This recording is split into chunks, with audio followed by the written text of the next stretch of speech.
Hello, this is doctor Tanzilur Rahman. আজ আমি এসেছি কুষ্টিয়া জেলার কুমারখালীর সেউরিয়াতে লালন শাহের মাজারে। আমি আজকে এই যে একটু পরে লালন শাহের মাজারের দিকে যাব। আমি একটু এক্সপ্লোর করার চেষ্টা করবো আর কি লালন শাহের মাজারটা। লালনের এই আখড়াটাটি অবস্থিত কুষ্টিয়া জেলার সেউরিয়া গ্রামে। এটি কুষ্টিয়ার কুমারখালীতে কালীগঙ্গা নদীর তীরে অবস্থিত। লালন ফকির গুটি বসন্তে আক্রান্ত হয়ে যখন মৃত্যুমুখে এক মুসলমান দম্পতি, তখন তাকে উদ্ধার করে এই সেউরিয়া গ্রামে তাকে আশ্রয় দেন।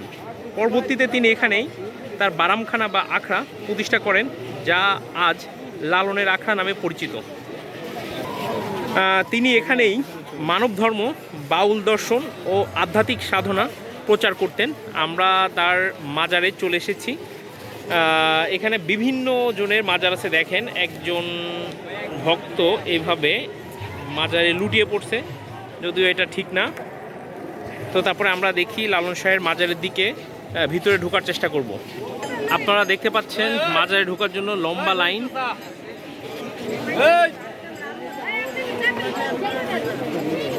অনেক দর্শনার্থীরা ভিড় করেছে আজকে এই লালন উৎসবে। এখানে তার আরও মুরিদ গণের মাজার অবস্থিত, সেগুলো আপনারা দেখতেছেন। এই যে এখানে জুতা রেখে ঢুকতে হবে। এই যে 10 টাকা করে, এই যে আমার জুতাটা রেখে দিচ্ছে, জুতা খুলে ঢুকতে হবে।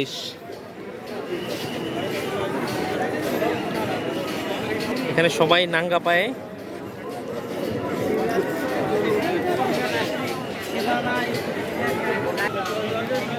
এই যে এরা উপাসনা করতেছে ভোলাই শাহ ফকির, লালন শাহের নিজের হস্তের মুরিদ। এই যে মোম জ্বালিয়ে, দিনের বেলা মোম জ্বালিয়ে তাদেরকে আর আতরবাতি দিয়ে তাদেরকে স্মরণ করা হচ্ছে। এ পাশেও দেখতে পারেন, এই আর আমরা একটু পরেই ভিতরে প্রবেশ করব। এই যে দিনের বেলা মোমের বাতি জ্বলতেছে।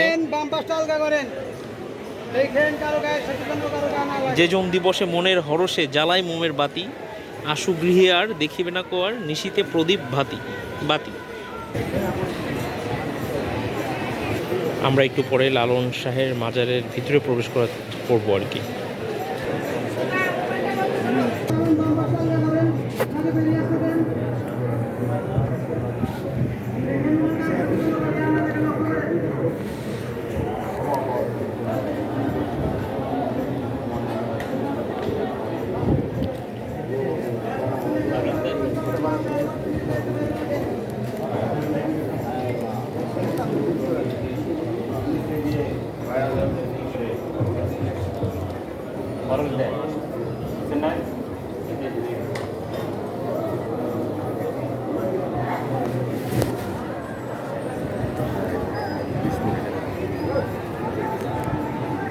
আচ্ছা, আমরা লালন শাহের মাজারের ভিতরে গিয়েছিলাম। আমরা ভিডিও করা ওখানে একদম নিষিদ্ধ।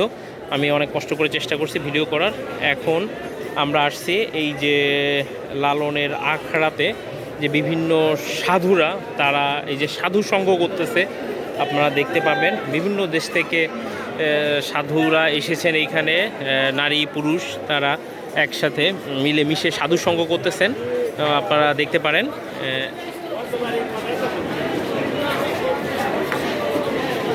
এই যে সাধুরা, সারা দেশ থেকে সাধুরা এখানে একত্রিত হয়েছেন। সাধুরা, আমরা দেখি ভিতরে যাওয়ার চেষ্টা করি।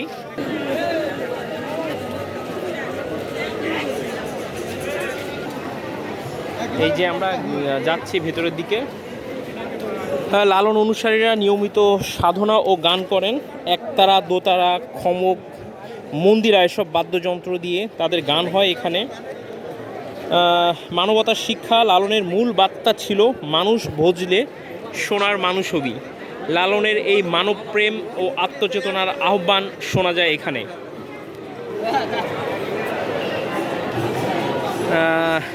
এখানে কোনো জাত, ধর্ম, বর্ণের ভেদ নেই, সবাইকে মানুষ হিসেবেই দেখা হয়। এটি লালন দর্শনের মূল ভিত্তি।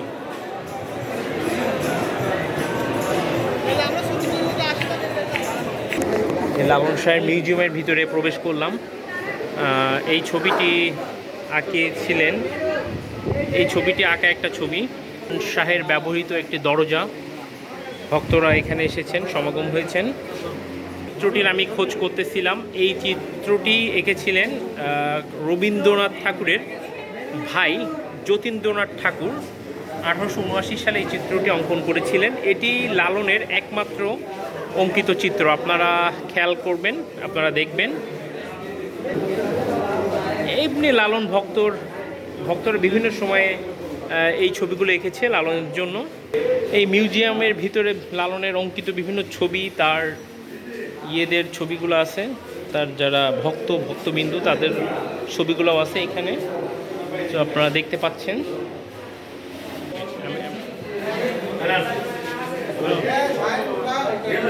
ঠাকুরের সামনে থেকে অঙ্কিত ছবির একটা কপি আর কি, অনুলিপি বলা যায়।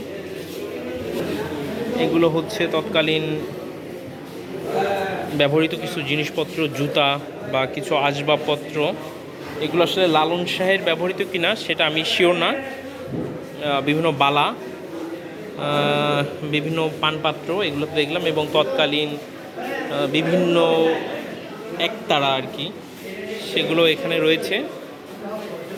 আর এটা সেই বিখ্যাত একটা হুক্কা, গুমজিগার সেবনের একটি হুক্কা এটা। তো এটা লালন শাহের একটি ডেকচি এটি, এবং এটা এই প্রতিকৃতিটি এঁকেছেন মোহাম্মদ আনোয়ার হোসেন। খুবই সুন্দর একটা প্রতিকৃতি লালন শাহের। এই যে ভক্তবিন্দুরা বিভিন্ন গান করতেছেন,